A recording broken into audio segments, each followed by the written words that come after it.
नर्मदे हर। ओ मेरी भोली प्यारी माते, झन झन तर तर करते तू चली, ना जाने कौन से मोड़ पे जाके रुकी।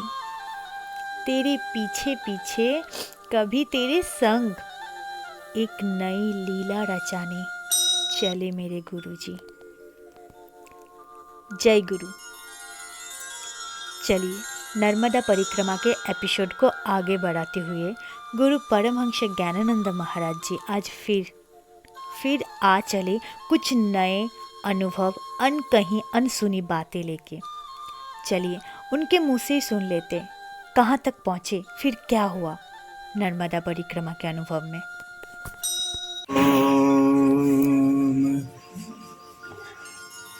चैतन्यं शाश्वतं शान्तं व्योमातीतं निरञ्जनं बिन्दुनादकलातीतं तस्मै श्रीगुरवे नमः।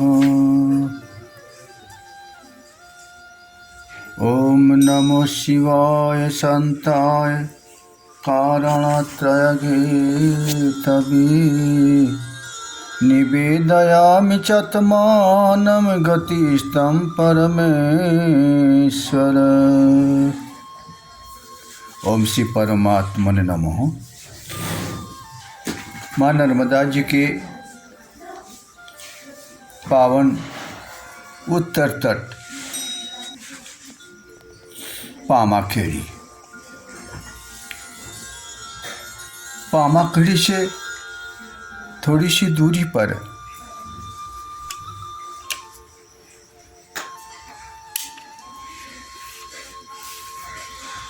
आने के लिए, पामाखेड़ी आने के लिए तीर्थ यात्रियों को झाड़ी पार करके आना पड़ता है। जयंती माता का स्थान मिल जाते हैं जंगल के भीतर। बारंगा नाला, एक नाला ऐसी मिल जाती है जिसको 12-13 बार पार करना पड़ता है कि नाला। पहले तो पूरे नाला ऊपर से लेकर नीचे तक जल का प्रवाह मिल जाते थे। अब प्रकृति के विपर्यय के कारण ही नाला के जल बहुत कम है, कहीं कहीं सूख गए, कहीं कहीं गड्ढे में जल है। आ जाते हैं जयंती माता के मंदिर। जंगल के बिल्कुल भीतर, जिधर भी देखो उधर ही जंगल, पहाड़ी। और जहाँ पर जयंती माता का मंदिर है, मंदिर के बिल्कुल सामने लिखा हुआ है जयंती मंगला काली भद्र काली कपालिनी दुर्गा शिवा क्षमा धात्री स्वाहा स्वधा नमस्तुते। जयंती मंगला काली, हे माँ, आप जीव जगत के लिए जय कदम प्रदान करने वाली हैं। काली का इसका अर्थ ये होते हैं ज्ञान, और ली का अर्थ होता है लीन हो जाना, ज्ञान में समाहित हो जाना। और ये शक्ति माँ काली जी से मिल जाते हैं। साधक शक्ति की साधना, अपने भीतर जो शक्ति छिपे हुए हैं उसको विकास करने के लिए ही साधन के भूमि पर उतरते हैं। अष्टांग योग के बारे में पतंजल ऋषि ने कहते हैं, यम नियम आसन प्राणायाम प्रत्याहार धारणा ध्यान समाधि।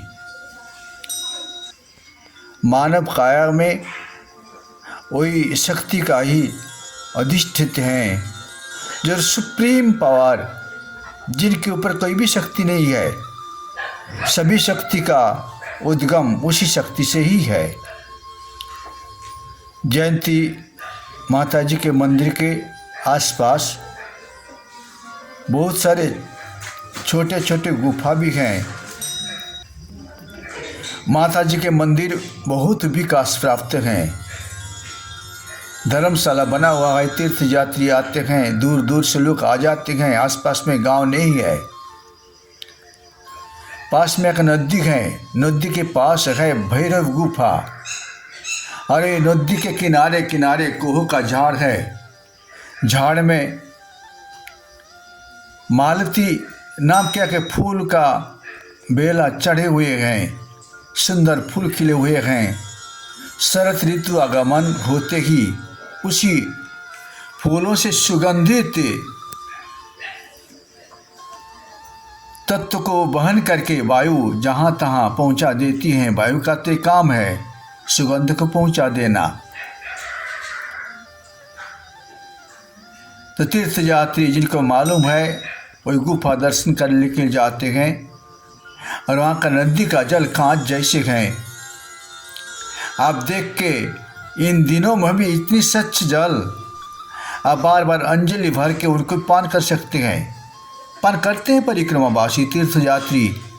लक्कड़ कटने वाले लोगों ने वहाँ पर पान कर लेते हैं। माता जी के स्थान पर बहुत सारे लोग वन भोजन करने के लिए आप पहुँचते हैं। लेकिन स्थान बहुत रमणीय है, एकांत स्थान है। जो जिस प्रकार उसको उपयोग में लेना चाहते हैं उनको उसी प्रकार ही फलदान करने वाले हैं। तीर्थ स्थान यात्रा करते हैं तीर्थ यात्री। वहाँ से जय जयकार देते हुए जयंती माता की जय आगे बढ़ रहे हैं। लेकिन तीर्थ यात्री भेले होके चलते हैं, एकत्रित होके। जंगल महल है, जंगली जानवर का निवास भूमि है। और कहीं कहीं अपने इतने घना जंगल है देख के अपने शरीर रोमांचित भी हो उठते हैं। एक साथ सब कोई मिलते अपनी साधारण बातचीत करते हुए माता जी की महिमा का गुणगान करते हैं। कौन लगाते हैं ये जंगल, कौन डालते हैं जल, बढ़ाते हैं कौन। जो सभी सुंदरता को जंगल के भीतर मंगल करने के लिए भर दी हैं वही है हमारे सृष्टिकर्ता परमात्मा। वनस्पतय देवता देवता, अग्नि देवता, वायु देवता, वनस्पत देवता। ये वन देवता का ही घर। और यहाँ पर जो झाड़ी है लक्कड़कोट झाड़ी, परिक्रमावासी को मालूम है बीच में कहीं भी भोजन पानी का इंतजाम नहीं है। अपने साथ जो रहते हैं सूखा भोजन उसको ही पाते हैं। किंतु माता जी की ऐसी आशीर्वाद है। एक भक्त बहुत दूर से 70 किलोमीटर दूरी पर खाते गांव के नज़दीक कन्नौद गांव से 2 युवा मोटरसाइकिल करके यहाँ पर भोजन पहुँचा दिया। पामाखेड़ी के करीब 5 किलोमीटर ऊपर ही जंगल रास्ता। वहाँ पर हम लोग विश्राम कर रहे थे। भोजन यहाँ पर मिल जाएगा ऐसी तो कोई प्रभु की दया। दाने दाने में लिखा हुआ है खाने वाले का नाम। 2 युवा यहाँ पर प्रसाद सभी को पावाया और वो घर लौट के चले गए। सर्दी का मौसम अपने का जल्दी जल्दी पामाखेड़ी तक पहुँचना है। पामाखेड़ी में एक संत ने अपनी साधन का केंद्र बनाया। परिक्रमावासी तीर्थ यात्री साधु संत यहाँ पर आके पहुँचेंगे। झाड़ पेड़ का डालियों को काट के उन्होंने छप्पर बनाया। पर्ण कुटीर कहा जा सकता है। जैसे श्री राम जी वनवास काल में पर्ण कुटीर बना के निवास करते थे उसी प्रकार बाबा जी ने बनाया। तीर्थ यात्री इतनी ठंडी होते हुए भी उसी के भीतर ही अपने को रहना पड़ता है। बाहर अखाड़ा चेता हुआ है, धोनी चेता के आगे ताप रहे गए और जंगल में रहने वाले शियार वो भी अपनी प्रहर प्रहर रात को बोली बोलते रहते हैं, कहाँ हुक्का हुआ, कहाँ तुम, कहाँ तुम किधर जा रहे हो, ये सारी सूचना देते हुए शियार जंगल में चिल्लाते रहते गए। फिर तीर्थ यात्री अपनी रात नित्य नियम के अनुसार रात्रि 4 बजे से स्नान कार्यक्रम शुरू कर देते हैं। बहुत सारे तीर्थवासी वहाँ पर निवास करते गए, आगे बढ़ते हैं। एक परिक्रमावासी थे, भारतवर्ष के 10 नामी सन्यासी परंपरा के एक साधु थे, वैद्यनाथ गिरी महाराज। उन्होंने परिक्रमा करते हुए आप पहुँचते माँ नर्मदा जी के पावन किनारा सूर्यास्त होने वाले गए मुद्री नाम के एक जगह मिल जाते हैं। वहीं पर उन्होंने 7 मात्रा, अब तो जल डुब्बी में गए, 7 मात्रा में माई के बिल्कुल जल के छेड़ के पास पत्थर पड़े हुए हैं, जिस पत्थर के ऊपर बैठ के लोग स्नान बनाते हैं। पत्थर कोई पूछ रहे हैं, ये पत्थर तुम इतना चिकना क्यों हो, किस कारण से तुम्हें इतना चिकना होना पड़ा। पत्थर सहर्ष उत्तर दे रहे थे, सुनिए, यहाँ पर कोई भी तीर्थ यात्री आ जाते हैं, साधु संत आ जाते हैं, सभी लोगों ने बैठते हैं हमारे ऊपर, और जब अपनी हाथ पैर धोते हैं, पत्थर में पैर घिस घिस के अपने पैर को चिकना कर लेते हैं, मैला धो डालते हैं, और उसी के पैर के रगड़ से ही मुझे चिकना होना पड़ा। अतः कोई भी हो, अपनी साधन मार्ग पर उनको उन्नति का इच्छा हो तो शनै शनैर परमत बुद्धा धृति गृहीतया, धीरे धीरे बुद्धि को परमात्मा में स्थिर करने का अभ्यास किया जाए।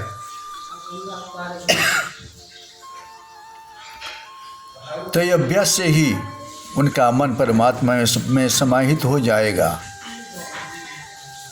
वैद्यनाथ गिरी महाराज पैर धो रहे थे, अपनी पैर का मैला उठाते समय कह रहे थे, भैया, पैर को बोल रहे थे, भैया तुमने बहुत कष्ट उठाया, ये तीर्थ यात्रा में तुम अगर मुझे सहयोग नहीं देते, तुम्हारा सहयोग हमारे जीवन में बड़ी काम किया, तो हम किसी भी तरीक़ा से तीर्थ यात्रा नहीं कर पाते। पैर हैं हमारे शरीर के भीतर। प्राचीन पूज्य ऋषियों ने कहते हैं, तुम्हारा शूद्र जैसे हैं। भगवान जी श्री गीता जी में कहते हैं, मैंने 4 प्रकार के वर्ण सृष्टि किया, चतुर्वर्ण्यं मया सृष्टं गुण कर्म विभागश। गुण और कर्म के अनुसार मैं 4 प्रकार के वर्णों को सृजन किया हुआ हूँ। तो चरण को कहते हैं शूद्र। वही शूद्र अगर सहयोगिता न दे तो पैर का मैला कौन धोगे? किसी का सामर्थ्य नहीं है पैर के मैला धोने का। तो पैर, इतना बड़ा शरीर, इतना बड़ा वजन ढोते हुए अपने जीवन को निछावर कर डालते हैं। अपनी प्रभु का सेवा करना मेरा काम है, ये मेरा धर्म है।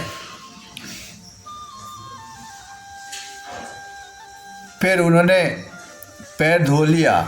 वैद्यगिरी महाराज जी पैर को समझा बुझा के, उनको खातिर करके, आदर करके समझाया। फिर हाथ को भी उन्हें समझाने लगे, हे हाथ, तुम भी मुझे बहुत सहयोग दिया। अगर तुम सहयोग नहीं दिया होता तो मेरे शस्त्र रक्षा करने के लिए, स्वास्थ्य को बनाने के लिए, प्रेम से भोजन बनाना, भोजन पवाना, शरीर को आराम प्रदान करना, आराम से रखना और लेना देना तुमसे ही बनता है। तुम भी हमारे जीवन में बहुत सहयोग दे दिया।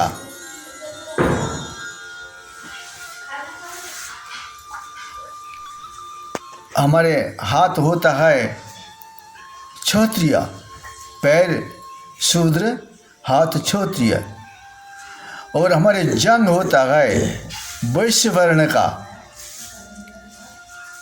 श्री गीता जी में वैश्य वर्ण का जो कर्म ये बताते हुए कहते हैं, कृषि गोरक्ष वाणिज्यम वैश्य कर्म स्वभावजम। कृषि करना, वाणिज्य करना और गोरक्षा करना ये वैश्यों का कर्म है। श्री गीता जी के उपदेश अनुसार विराट पुरुष के उरु से ही वही वैश्य वर्ण का जन्म हुआ है।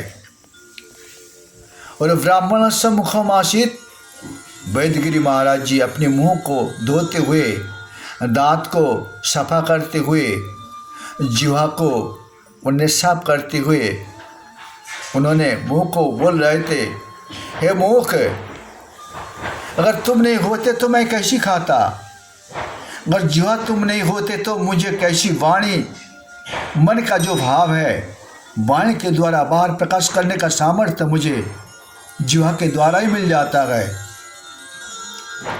बिना हाड़ के मांस पिंड है जैसे भगवान ने लगाया, उसके दोनों तरफ है दांत जो बड़ी कठोर होता है, और उसके बीच में रहा करते हैं बिल्कुल नरम मांस पिंड जिसको जिह्वा कहा जाता है। भगवान ने दोनों हाथ दे दिया कर्म करने के लिए, पैर दोनों दे दिया पद संचालन करने के लिए, और आँख दो दे दिया देखने के लिए, कान दो दिया श्रवण करने के लिए, नासा दो दिया श्वास लेने के लिए, लेकिन मुंह परमात्मा ने दिया केवल एक ही, और मुंह के भीतर जीवा है उनको दोनों काम करना पड़ता है। एक तो रसना, रस को ग्रहण करना, रस का एक भंडार है भगवान बना दिया अपने शरीर के भीतर जिनके नाम है जीवा यंत्र, और दूसरा काम है भगवान की गुण कीर्तन करना, भगवान का पवित्र नाम उसको उच्चारण करना, ये जिह्वा के द्वारा ही होता है। वैदगिरी महाराज जी जिह्वा को भी समझा रहे थे, हे जिह्वा तुम सुन लो, तुम सुनो एक हमारे निवेदन, अंत काल तुम मुझे धोखा मत देना, जिसलिए मैं साधु बना हुआ हूँ, जिसलिए मेरा तपस्या है, जिसलिए मैं जीवन भर गुरु जी के शरण में रह रहा हूँ, जिसलिए मैंने घर बार परिवार कुटुंब कबीला छोड़ छाड़ के मूलंग तरु के बलमस्यंत वृक्षों के मूल को मैंने आश्रय कर लिया। अगर तुम अंतिम समय धोखा मत देना, तुम अंतिम समय स्मरण में बन के भगवान का प्रिय नाम ओम नमो भगवते वासुदेवाय इसको कहना तो मेरा मोक्ष गति मिल जाएगा, जहाँ पर जाके जीव पुनराय लौट के संसार में नहीं आते हैं। इस प्रकार वैदगिरी महाराज जी अपना शरीर को भी कहते हैं, मानव काया तुम प्रभु का छाया ऐसे हैं, अगर तुम न होते तो मैं भगवान की भक्ति कैसी करता, अगर तुम न होते तो मुझे ये जिस कर्म से मनुष्य त्रिगुणातीत बन जाते हैं, मानव काया अगर नहीं मिलता तो इस काया मिलने के बाद अगर कोई भगवान की भक्ति करने का इच्छा मन में प्रकट ना करे, गुरु की सेवा में न लगे, शरीरम स्वरूपम सदा रोगमुक्तम जसश्चारुचित्रम धनं मेरुतुल्यम गुरुरंघ्रिपद में मनस्य न लग्नम ततः किमि ततः किमि ततः किमि ततः किमि शरीरम स्वरूपम। भले ही मानव काया सुंदर किसी को मिला है, काया रोग विहीन है, जस प्रतिष्ठा चौदिशा भरपूर है, धन उनके घर सुमेरु पर्वत के समान ऊंचा क्यों ना होए, तो इतना होते हुए भी गुरुजी के चरणों में जिनका मति न लगा, तो वो सारे कुछ नहीं कुछ नहीं कुछ नहीं के ही बराबर है। अंतिम समय ये सारे कुछ काम में आने वाले नहीं है, केवल आने वाले हैं जो भगवान के लिए उनकी सबल मनन निधि ध्यासन, भगवान में मन को समाहित कर देना ही जीवन का सार है। वैद्यगिरी महाराज जी इस प्रकार मानव जीवन के लिए माँ नर्मदा जी के किनारे बैठ बैठ के सारे वर्णन कर रहे थे। आश्रम चले गए। बस तीर्थ यात्री धीरे धीरे कदम बढ़ाते हैं जंगल के भीतर से ही। पहले तो मिल गए थे गड़बाट, इसके बाद मिल गए पगडंडी, लेकिन पगडंडी के दोनों तरफ रमणीय दृश्य देखते हुए आ रहे थे। एक जगह में मिल गए, बरसात के ऋतु में दूर दूर गांव वालों ने यहाँ पर गौ माता को मतलब घर में पाले पोसे जो जीव उनको जंगल में ले आते हैं। यहाँ पर चतुर्मासा बरसात की ऋतु में गुरु पूर्णिमा से लेकर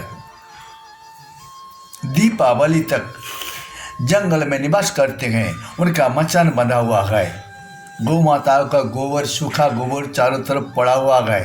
वो लोग आज चले गए, अपने गांव चले गए, ऊपर पन्नी से छाया करके वहाँ पर वो लोग जंगल में एकांत स्थान में गौओं को चराते हैं। ये प्राचीन भारतवर्ष की परंपरा है। गौ माता को धन कहते हैं।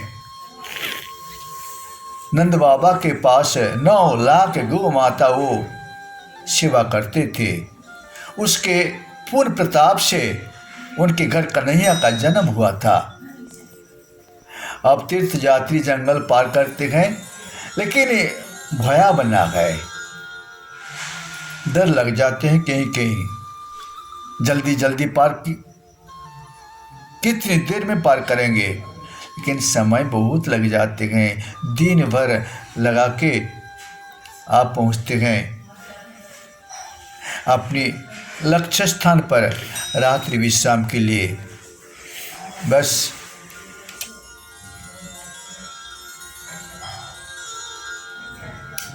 पामाखेड़ी के बाद तीर्थयात्री सवेरे यात्रा कर लेते हैं हाईवे के ऊपर से। वो भी जंगल के भीतर, दोनों बाजू जंगल। अब तो झाड़ी समाप्त है। आसपास में किसानों की खेत दिखने में आ रहे हैं, गेहूं, चना। जल का साधन भी है, जहाँ जल मिल जाते हैं। तीर्थयात्री जल के लिए, जल पीने के लिए पहुंच जाते हैं। और छोटे छोटे घर भी बने हुए हैं। जमीन का चौकीदार वो अग्नि सिलगा लिया। उनको मालूम है अभी अभी सवेरे सवेरे तीर्थयात्री इसी रास्ते से निकलेंगे तो उनको तपना पड़ेगा। ठंडी बहुत है, इतनी ठंडी, पैर हाथ सामने बढ़ाना, कोई चीज़ कमंडल हाथ में पकड़ के रखना भी मुश्किल हो जाते हैं। हाथ सेक लेते हैं, जल पी लेते हैं, आगे बढ़ते रहते हैं। वहीं से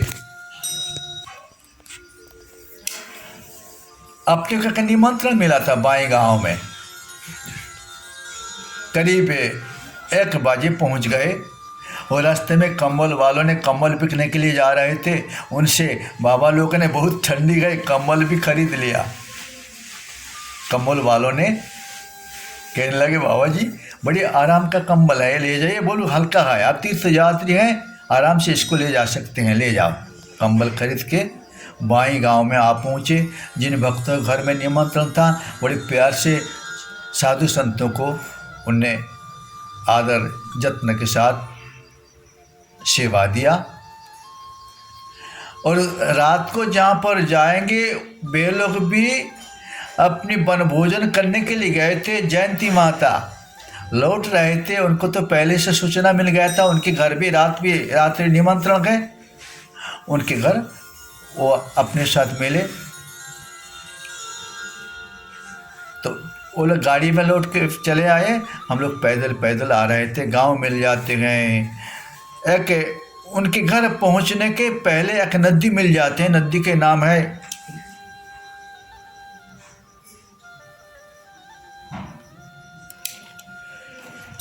नदी के सूर्यास्त होने वाले हैं, बिल्कुल किनारे आके हम लोग पहुंच गए। मोटरसाइकिल वाले भी पार होने वाले थे, लेकिन नाव वाले थे बहुत धार्मिक। उन्हें कहते हैं भैया ये लोग परिक्रमवासी हैं, इन लोगों को सूर्यास्त होने के पहले अपनी नदी पार करना पड़ेगा, आप लोग ठहर जाओ भाई गाड़ी वाले, मैं इनको पहुंचाने के बाद ही आप लोगों को ले जाऊंगा, इसके पहले हम लोग नहीं ले जाऊंगा। उनका एक धर्म है, परिक्रमवासी को जितनी पहले पहुंचा दिया जाए उसका जो नियम है वो अपने नियम के अनुसार चले जाएंगे। नदी पार किया, नदी में जल का ठेल है, पुनासा बंधन का जल का ठेल यहाँ पर वहाँ पर पहुँचे हुए हैं। नदी पार किया, नमो नर्मदे माई देवा पार्वती बल्लभ सदा शिवा, नमो नर्मदे माई देवा पार्वती बल्लभ सदा शिवा। श्री भगवान अस्ताचल हो गए। अब मेल पीप लिया, गांव में तीर्थ यात्री आके पहुंच जाते हैं, जिनके घर पे निमंत्रण है उन्हें बड़ी प्यार से स्वागत किया। उनके छोटे छोटे बच्चे लोग भी आके नर्मदेर बोल रहे थे, सही है आप माँ नर्मदा जी के किनारे बगैर पैसा के काम, आपको एक भी पैसा खर्च करने की कोई जरूरत नहीं है। जैसे अपनी माता जी ने घर पहुंचते ही आपके लिए सारे भोजन पानी बिछौना इंतजाम करके रख लेती है, इससे चक्कर नर्मदा माई जैसे भगवान की ऐसी करुणा है, तीर्थ यात्री के लिए सारे इंतजाम करके बैठी है, बेटा आएगा खाएगा। तो जिनके पास पहुंच जाते हैं वो ऐसी प्यार से सेवा देते हैं। लेकिन वो थे वृद्ध मूर्ति, बहुत ठंडे हैं, 4 बजे गर्म पानी करके तैयार है, बाबलों को नहाओ, अपनी बिछौना छोड़ के सभी के लिए बाल्टी बाल्टी पानी भर के दे रहे हैं, सेवा करो, स्नान करो, ध्यान करो, पूजा करो, सब बता रहे थे। पर ऐसे नहीं, सवेरे निकलते समय सभी लोग आश्चर्यचकित हो जाते हैं, तुम लोग चाय नहीं पीते हो, क्या बात है? सही है, सभी के पास हमारे एक संत थे, भारत भूमि के संत, चाय पान 20 पान के बराबर है, चाय पान नहीं करने की उनका निर्देश है। उनके परंपरा में, उनके संस्था में चाय पीने का कोई नियम नहीं है। ये भी कहते हैं चाय पान एक नशा जैसे हैं, कोई लोग अगर जब तक चाय नहीं पीते हैं तब तक उनका मूड दर्द शुरू हो जाते हैं। चाय पान फिर उनने बड़ी प्यार से सवेरे विदा कर दिया। बिल्कुल उनके घर के सामने ही राम जी के, सीताराम जी के मंदिर हैं, भोले बाबा के भी मंदिर हैं। एक माई मंदिर में, भोले बाबा जी के मंदिर में बैठ के पूजा कर रही थी। उनके पास एक धतूरा की फूल 1 फीट लंबा है, धतूरा की फूल भोले बाबा के ऊपर चढ़ा के माता जी ने हाथ जोड़ के भगवान शिव जी के प्रार्थना कर रही थी। हंसमुख होकर बोल रही थी, मेरे पुत्र नर्मदा जी की परिक्रमा में गए हैं बाबा जी, ये फूल कहाँ से ले आया? पूछने से माई बता रही थी, अमरकंट में फूल हमारे पुत्र गए थे, वहाँ से लाए थे, वही फूल हमारे घर में झाड़ गए, वही फूल भगवान जी को चढ़ा दिया। 1 फीट लंबा मुंह, इतने बड़े मुंह है उसका। तो गांव से विदा लेके अपन लोग आगे बढ़े। ओम नमो भगवते वासुदेव।